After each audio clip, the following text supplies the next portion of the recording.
Welcome to another episode of the National Creditors Bar Association's Coffee Break, where we get to know the foremost legal personalities shaping our practice area. I'm your host, Nathan Willner. Thanks for taking a few minutes out of your day and tuning in. And don't worry, no judgment if your coffee break is just an excuse to escape your inbox for 5 minutes. We've all been there. Today's guest is attorney David Rodstein, a powerhouse litigator with decades of experience in real property and mortgage litigation. David has handled everything from jury trials to appeals, and in 2025, he even represented a foreclosure trade organization before the United States Supreme Court. And just 2 weeks ago, he secured a $558,000 judgment for a senior citizen who was the victim of real estate fraud. So, yes, he's busy. David is a partner at Tromberg Miller Morris and Partners, where he leads teams across Florida, New York, New Jersey, and Puerto Rico, with the firm also serving clients in Georgia, Texas, Tennessee, and Virginia. And of course, our friend and former NCBA board member, Scott Morris, heads up the firm's debt collection litigation practice. David is a proud graduate of Washington and Lee University School of Law and the University of Pennsylvania, and he's deeply committed to pro bono work and legal education. We're excited to have him here to talk about the intersection of foreclosure and debt collection and some of the hot topics shaping the field today. So, David, welcome to NCBA's Coffee Break. Thanks, Nathan. Always a pleasure to talk with you. So, David, to start us off, give us a little background on how you found your way into the foreclosure and financial services litigation space. Sure. Well, found my way into foreclosure after having been an attorney for several years and then having taken some years off to do something else. When I got back involved, I was just looking for a job. Ended up landing in 2005 when the real estate market was going straight up. Landed at a mortgage foreclosure law firm, sleepy little firm of 30 people that was just handling routine foreclosures, and every single case would reinstate or just they would sell the property because equity was always increasing and no foreclosures were really finishing. It was, as I say, it was kind of a sleepy little practice. I was the 30th employee then. 2006, the market started to roll over. 2007, you know the rest of the story with the great financial crisis. We ended up over the course of 4 years increasing in the firm in size 20x. And Oh, so from 30 employees to 600 employees, I ended up being the manager of a litigation department of 95 employees, all just dealing with contested foreclosures. Now, before that, I had been doing banking and insurance law for the banks and insurance companies. Then got a chance to learn all of what's involved in foreclosure and bring kind of my litigation skills to that.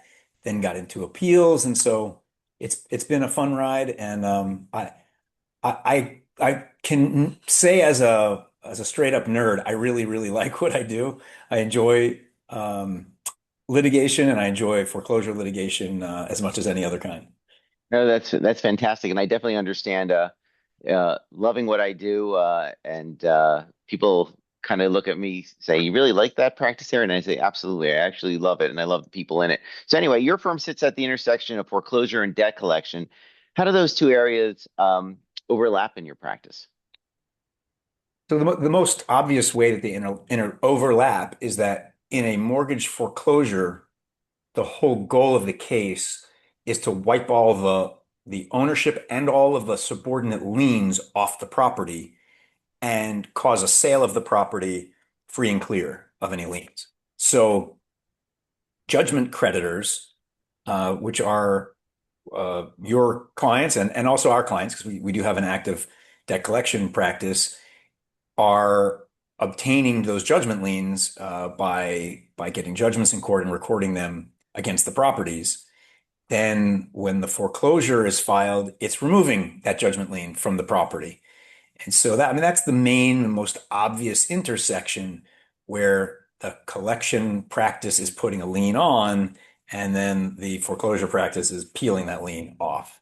So what's the key? What's one key legal or regulatory challenge that comes into play when these two areas of the law collide? Yeah, well, I mean, where they collide is where a firm is attempting in a foreclosure to remove that lien from the property, and the owner of the lien is a client of the firm. So that's something that is to the detriment of an existing client, that creates a conflict of interest. And it's something that's kind of a pet issue of mine that I'm really trying to raise awareness of in the industry generally and kind of at the higher levels of the industry to encourage those that are writing the contracts and really setting the parameters of debt aggregators and forwarders so that they will build that issue into their documents at the beginning, and law firms won't actually have to deal with those conflicts on a case by case basis. Okay, it makes sense, and it seems like that you have a lot of work in that area Yeah, to get that moving in a right direction. But like moving a for mountain. but yeah, I guess it is. So let's talk about today's landscape. What are the biggest hot topics or pressure points foreclosure attorneys are grappling with right now?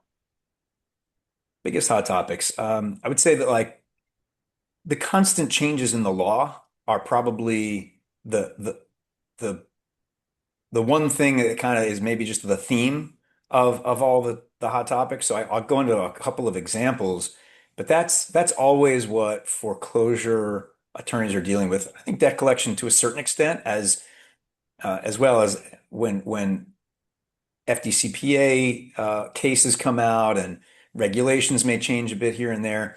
But in foreclosure, there are many more ways that we're impacted by lots of changes, especially in federal law, statutes and regulations. So, like a couple of examples are just very recently, the Financial Crimes Enforcement Network, known as FinCEN, released a new final rule that requires reporting of real estate transactions that they say includes many types of foreclosures. So even though we don't normally think of a foreclosure as a real estate transaction, the way they have crafted the rule and the way they've interpreted the rule, it does apply to non-judicial foreclosures and, by our estimate, judicial foreclosures in certain states where the foreclosing attorney has more discretion over how the sale is conducted and is not directly supervised by the court. Court supervision is the detail there. So without getting too deep into the weeds, a state like New York, for example, is probably covered by that new FinCEN rule. And that's just thrown everyone into a tizzy because the penalties for violating that reporting requirement are very steep fines, including over $100,000 per violation and imprisonment.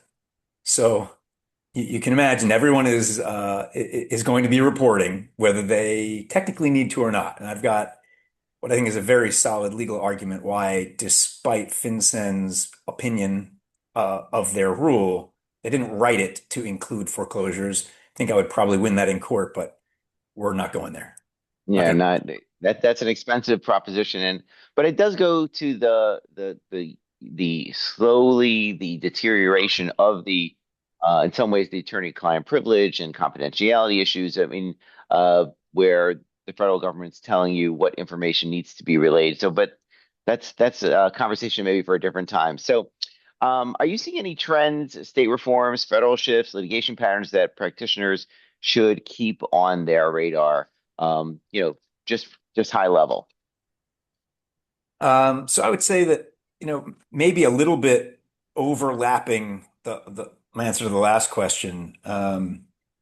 Something that's going on in foreclosure is a requirement that lenders bid lenders that are foreclosing lenders and loan servicers that are foreclosing FHA loans are required to bid the fair market value of the property, even though that may be way higher than their loan amount. Like you would expect it to be, right? Lenders want to be oversecured, not undersecured. So in lots of cases where the owner has equity and say, just to sketch out a clear example, if the fair market value of the property is 500,000 and the loan is 400,000, so there's $100,000 of equity in there. FHA has said, unlike the way you've been doing business for decades, where you would only bid the judgment amount technically, which is going to be the loan amount plus some attorney's fees and other costs. You would normally only bid the judgment amount. Let the equity sort itself out. Let the buyer try to protect his equity. Let a junior lien holder come and bid to try and protect their equity. FHA is now saying, no, no, no, no. You need to bid the full $500,000 value of that property for us and essentially ensure that we're going to get the property back. And I won't go into the weeds about Hmm. why they've made that new directive, which they incidentally told all of their servicers was a reminder of their existing policy, but it never was their policy, and no one's Hmm. ever done it. Um, so that's kind of like a trending issue right now that is also very much on everyone's radar and affects the way foreclosure sales are being conducted in all those FHA Yeah. cases. And Then it doesn't seem like that was the normal course of business beforehand, right? I mean, I correct. never heard of that before. I mean, that's just not intuitive to Correct. make It's a not bid like intuitive. It's not, in fact, I mean, I'm told, I can't say who told me, but I'm told that the servicers have prior FHA directives and trainings. I think it was more a training where they specifically said bid the judgment amount and didn't say anything about bidding that. I mean, it's anyway. I mean, the fact that they said it was a reminder of their forever into the past policy is just kind of it's neither here nor there, right? It's what they're requiring people to do now, but it did kind of irk their servicers to say that. like Yeah. you're going to give me something new and tell me it was there all along. So I know that we talked about and NCBA is excited that you're going to be presenting a CLE in the coming months. Want to give our listeners like a little preview of some of the topics you're going to cover? Oh, yeah, sure. In that CLE, we'll be talking about the fundamentals really of mortgage foreclosure. I think that'll be very helpful for collections counsel who either have a foreclosure practice in their firm, but they don't do it themselves, or they just know that foreclosure is affecting their clients. Sometimes their clients' liens are getting foreclosed, and clients may come to them with questions or surveys. So it's just the basic nuts and bolts of what foreclosure is really all about, which is title. It's all about title. And sketch out the differences between judicial foreclosure and non-judicial foreclosure, which we kind of mentioned earlier. So some of those nuts and bolts items, and then also how foreclosures impact those debt collection clients. Again, talking about the removal of liens that collections firms have worked hard to put on properties for their clients. Yeah. And will you cover any of the topics that we talked about earlier today? Some of these interesting concepts? Well, that FinCEN reporting requirement that we mentioned that we touched on will be featured in the CLE. A couple of other items that we didn't get to, but one is second mortgages that are unaffectionately labeled zombie mortgages. These are like seconds from a decade ago that the servicers and the lenders stopped sending statements to the borrowers, and now they're popping up. And because there's equity now that wasn't there before, they're now starting to try and foreclose those second mortgages. We'll talk a bit about that. And I want to take the moment to say, whatever your listeners are interested in, I invite them to send you suggestions because I'd be happy to try and cover the things that are really of most interest. Yeah, no, and I think also something that maybe you're going to can touch on as well is that, in a bankruptcy, a post-bankruptcy kind of position where there is a lien, but the personal obligation's been, discharged, you can get yourself into a pickle with bankruptcy law, Fair Debt Collection Practices Act law, and others. So maybe you got to talk about that a little bit too, because that's where, the mortgage world and the debt collection world definitely collide. But anyway, as we get close to the end of our cup of coffee, so to speak, finally, what advice would you give newer attorneys considering a path in the creditor's rights or foreclosure practice world? So I would say I think it's really important to recognize the value of what you're doing. It's not a secret to say that debt collection isn't the most sophisticated area of legal practice. I mean, nor is mortgage foreclosure.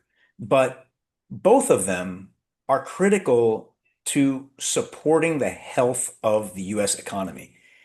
That can't be overstated, and it should not be ignored or overlooked. Because at the end of the day, lenders rely on the reliability of the legal system to enforce their rights when they extend credit. So when they make the initial decision, right, to offer a credit card at a set rate or to offer a mortgage at a set rate with certain terms, they're doing that based on the expectation that they know what their rights are and that the courts will enforce their rights.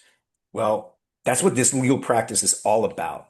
And if that stuff ever grinds to a halt, like it largely did in the great financial crisis, it causes enormous illness, I'll say, in the economic system. And it's our job to basically keep the cycle of money moving throughout the system when defaults threaten to freeze it up. So So uh, I'm sorry to talk over you, but just to keeping that in focus, I think will help newer attorneys that are getting into this practice area appreciate the value of what they're doing. And that really makes work more interesting and more valuable. yeah, yeah, no, it definitely is meaningful in a much larger sense. As you state, we're all in this together. So I think this kind of wraps up this episode of NCBA's Coffee Break.